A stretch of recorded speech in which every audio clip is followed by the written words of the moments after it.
Remember when you could grab a soda for under $1 and it actually tasted like something real? Those days are gone. But what's worse? Some of the brands you've been loyal to for decades have quietly switched to cheaper ingredients, cranked up the artificial sweeteners, and left you with nothing but regret and a weird aftertaste. Today, we're ranking the worst offenders and the 2 brands that haven't sold you out. Here's what we're judging on: ingredient quality, consistency across regions, and whether these brands still deliver what they promise, or if they're just coasting on nostalgia while filling your cup with chemicals you can't pronounce. We've combed through thousands of consumer reviews, Reddit threads, and taste test forums to see what real people are saying when they're not being paid to say it. The budget trap. Let's start with Shasta, the soda you buy when you're broke, or when your cheap uncle stocks the cooler at the family reunion. And look, everyone understands trying to save money, but here's what people are consistently reporting. Shasta tastes like the idea of soda, not actual soda. It's like someone described Dr. Pepper to an alien, and the alien tried to recreate it from memory, one Reddit user wrote. Another compared their grape flavor to purple-flavored cough syrup that got left in a hot car. The real issue isn't that it's inexpensive. It's that the quality varies wildly depending on where and when it was bottled. One 6-pack tastes flat out of the can, another tastes aggressively artificial. There's no consistency, which means you're gambling every time. If you must, stick to their cola if you absolutely need a Shasta product. It's the least offensive of the lineup, though that's not exactly a ringing endorsement. Number 6. Faygo, the Michigan disappointment. Faygo has a cult following, especially in the Midwest, and we're about to make some people in Detroit very angry. But if we're being honest, this brand has been living off regional loyalty and Juggalo memes for way too long. Here's what keeps coming up in reviews: inconsistent carbonation, artificial aftertaste, and a sweetness level that feels like it was calibrated for a 1987 palate. Tastes like they dissolved a bag of sugar into seltzer and added food coloring, one former fan posted. The bigger problem? Faygo uses high fructose corn syrup exclusively, and the cheap kind. You can tell. The mouthfeel is sticky, the sweetness lingers in a bad way, and the next day you feel like you licked a countertop at a gas station. Multiple reviewers mention that Faygo used to be better in the 90s and early 2000s, back when it was made in smaller batches. Now it's mass-produced and shipped across the country, and the quality shows it.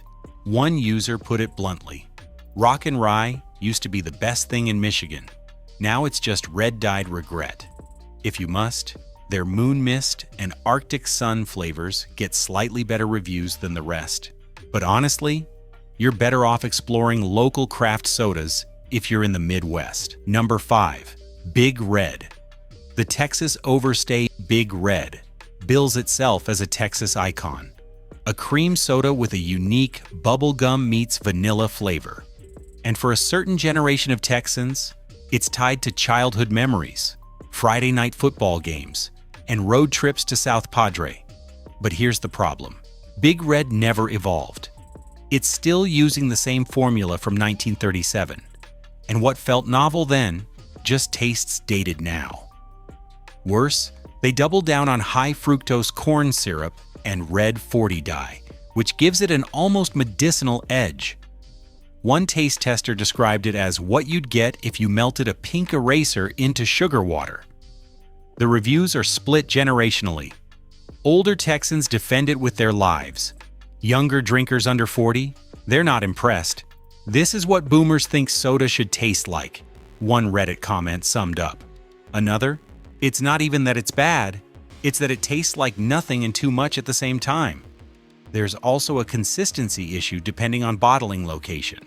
Big Red made in Texas reportedly tastes different, and slightly better, than Big Red made in other facilities, which has led to confusion and disappointment among fans who move out of state. If you must, drink it ice cold. Letting it warm up even slightly makes the artificial flavors unbearable.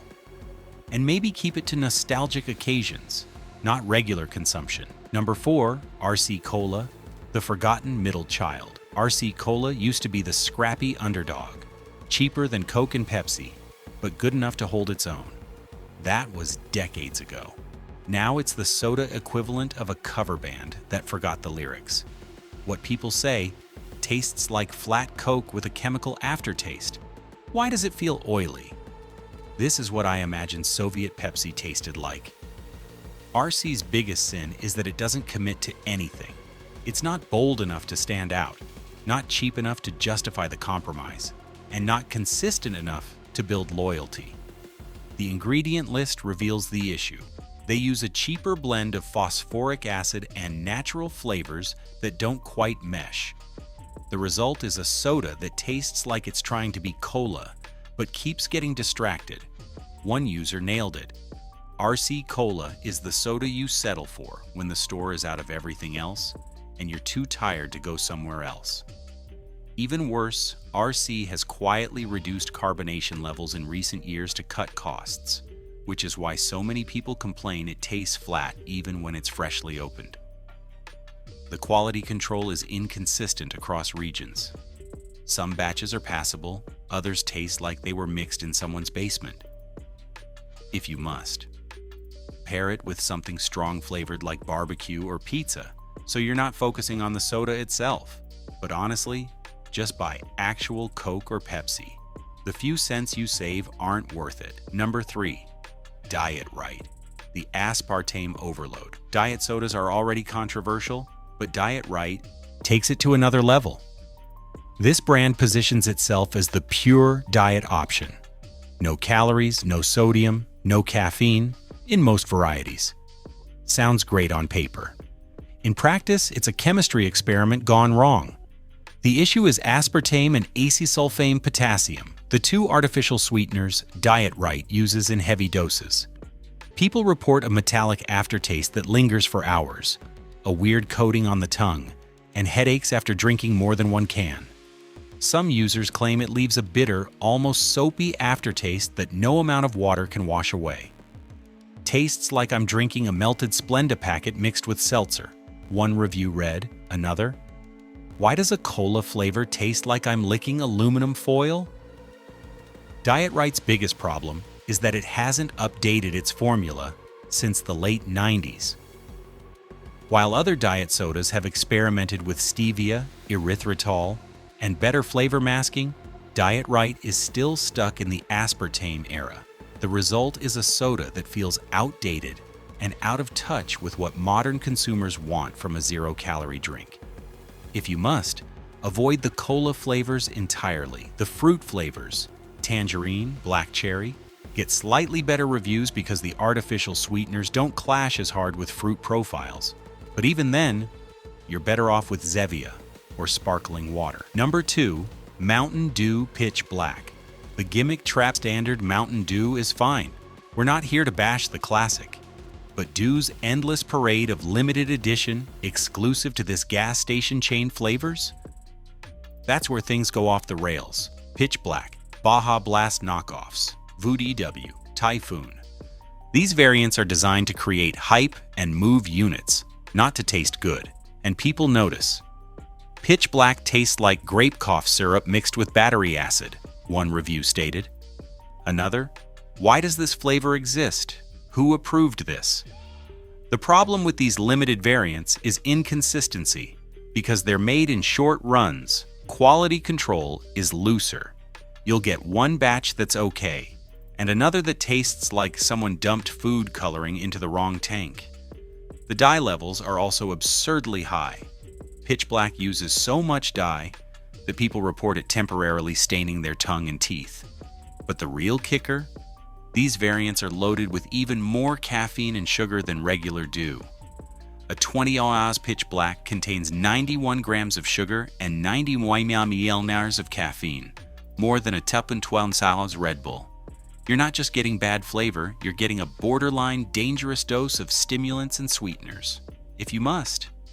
If you're going to drink Mountain Dew, stick to the original or Code Red. At least those have decades of consistency behind them. Skip the hype-driven variants unless you enjoy looking like you just ate a Smurf. Number 1. Mountain Lightning or Dr. Thunder, the Walmart gamble. Here's the worst offender. Store brand knockoffs like Mountain Lightning, Walmart, Dr. Thunder, Walmart, and similar generics from Kroger, Aldi, and regional chains. These are the sodas you buy when you're broke, desperate, or convinced you can't taste the difference. You can. What makes these so bad isn't that they're cheap, it's that they're cheap and unpredictable. One batch of Mountain Lightning might taste vaguely like Mountain Dew. The next tastes like carbonated cough syrup with a side of regret. There's no consistency because these are produced by third-party bottlers using the lowest cost ingredients available at the time. People are brutal in the reviews. Tastes like someone tried to clone Mountain Dew using only a faded memory and corn syrup. Dr. Thunder is what happens when you ask AI to make Dr. Pepper, but you're using a calculator from 1987. I'd rather drink tap water with food coloring. The ingredient quality is rock bottom. High fructose corn syrup, artificial flavors with no attempt to replicate the original properly, inconsistent carbonation, and dyes that don't match the flavor profile.